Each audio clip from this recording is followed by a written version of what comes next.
मैंने एक वीडियो ने एक फोटो आया मेरे पास दूरदर्शन के समय का। यादें ताजा हो गई। एक ब्लैक एंड व्हाइट टीवी था जिसमें शटर हुआ करता था, आपको याद होगा। वहां लोग टीवी देख रहे हैं और नीचे एक स्टेबलाइजर पड़ा है, हमें आपको याद हो शायद। वो स्टेबलाइजर देख के मेरे मन में एक बड़ा एक ख्याल आया, सोचा कि इस पर कुछ हो सकता है। मेरा ये मानना है, देखिए विचार जो है ना, विचार किसी को भी आ सकते हैं। इस पर भी मैं बाद में कंक्लूड करूंगा। इस बात पर भी पीड़ा है मुझे कि भगवान का जो संदेश आप तक पहुंचाते हैं वो इंसान ही होते हैं। हमारे और आपके अंदर ही प्रभु बसे हैं, बस इसे हमें पहचानना है। पर इसमें भी लोग संकोच करते हैं, उसे छोटा देखते हैं, उसे बड़ा देखते हैं। मेरी जिंदगी में एक आदमी आया था, मैं कुछ सालों पहले कुछ बीमार था, वो मुझे जानता भी नहीं था। एक दवाई की दुकान वाले ने मुझे कहा कि भैया आप परेशान दिखते हो, थोड़ा सा ऐसा कर लो। मैंने कहा अनजान शहर में ये दवाई वाला कौन लगता है। मैंने उसकी बात को माना, उसी समय मैंने माना ये ऊपर वाले का कुछ संदेश आया है। जब कोई रास्ते में आपको इंसान बोल के बोले कुछ ऐसा करना, वो समझना कि ऊपर वाले का संदेश है। और मैंने उसको किया और मैं सच में ठीक हो गया। फिर मुझे लगा नहीं, यही इंसान हमें राह चलते मिल जाते हैं और हमें कुछ बता जाते हैं, और हम उसे समझ लें तो हमारे लिए तो वो स्वर्ग से भी बड़ा आनंद होता है बाद में, जब हम उस बात को समझ लेते हैं। आज के इस दौर में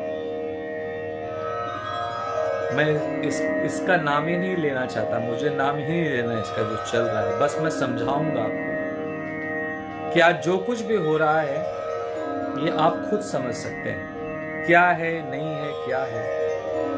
मेरे को लगा वो स्टेबलाइजर की कमी है हमारे। वो स्टेबलाइजर बहुत चीजें हमें सिखा गया। मैं 10 मिनट मैंने स्टडी किया स्टेबलाइजर पे। टीवी में जब पिक्चर झिलमिल होती थी कितना कष्ट होता था। पहले एंटीने लगते थे ऊपर, जाके घुमाते थे कि शायद सिग्नल पकड़ ले। एक परिश्रम करने के बाद, कष्ट करने के बाद वो चीजें हमें मिलती थी देखने को। फिर कभी पिक्चर साफ ना हो, पिक्चर छोटी हो जाती थी तो लगता था भाई इसका वोल्टेज कुछ खराब है, वोल्टेज बढ़ाते थे। पहले हर चीज मैनुअल हुआ करती थी। ऊपर वाले ने जितना ऑटोमेटिक किया, हम ऑटोमेटिक होते चले गए। हमारे शरीर का भी तो कोई स्टेबलाइजर है। हमारे शरीर का भी तो कोई वोल्टेज है। कभी हम चेक करते उसको? कभी नहीं करते। तो वो चीजें जितनी आसान होती गई, हम भी आसान होते गए, और उस आसानी के चक्कर में हम कष्टों से घिरते चले गए। जितना आराम उसका उतना ही ऑपोजिट उल्टा है। एक गुरुवर से मैंने सुना कि लोग 150 साल जीते थे, आज भी जी रहे हैं 110। मैंने 112 साल के लोगों को देखा है जो साफ श्री राम की भजन गाते हैं। वो राजस्थान में मैंने देखा, झुर्रियां लटकी है लेकिन पॉजिटिविटी अंदर भरी हुई है।